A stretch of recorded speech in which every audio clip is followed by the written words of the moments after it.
Agriculture land కి సంబంధించిన registrations లో అవకతవకలు జరిగాయని, ఈ అవకతవకలు భూభారతి వచ్చిన తర్వాతనే ఆ రిజిస్ట్రేషన్ ఫీజులో ఫ్రాడ్ జరిగిందని ప్రతిపక్షంలోని కొంతమంది ముఖ్యులు అనేక వేదికల మీద అవాక్కులు చవాక్కులు పేలారు. ప్రతిపక్షంలో ఉండే శాసనసభ్యుడు అంటాడు 1000 కోట్లు ఫ్రాడ్ జరిగిందంటాడు. ఇంకొక మాజీ మంత్రి అంటాడు 1000 కోట్లు కాదు 1500 కోట్లు ఫ్రాడ్ జరిగిందంటాడు.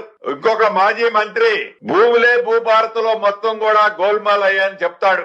ఏదైతే ఒక ప్రత్యేకమైన కమిటీ నేసాం ఎక్స్పర్ట్స్ తో, నిన్ననే దాని మీద రివ్యూ చేశాను. రివ్యూ చేసిన తర్వాత ఏవైతే అవకతవకలు జరిగాయని అంటున్నారో దానికి ప్రధానమైన సూత్రధారులు, పాత్రధారులు ఆనాడు ధరణిలో ఉండే లొసుగులే అనేది స్పష్టంగా తెలియటం జరిగింది. అది కూడా ఆనాటి ప్రభుత్వంలోనే మేజర్ డబ్బులు జరిగింది. అది కూడా సుమారు వారన్నట్టు 1000 కోట్లు 1500 కోట్లు కాదు, నాకు తెలిసినంత వరకు నా దగ్గర ఉన్న లెక్క వరకు 3,90,00,000 రూపాయలు. వాటిని కూడా అన్ని జిల్లాల్లో ఎక్కడైతే తప్పు జరిగిందో వాటి FIR కేసులు రిజిస్టర్ చేశాం. వాళ్ళ మీద ఆల్రెడీ అరెస్ట్ చేశాం, మీ సేవ నడిపే వాళ్ళని. అటువంటి కూడా భవిష్యత్తులో ఎక్కడైతే లొసుగులున్నాయో ఆ లొసుగులు అన్నిటినీ పూర్తిగా కాంక్రీట్ తో వాటిని భూస్థాపితం చేసే కార్యక్రమాన్ని కూడా చేపట్టాం.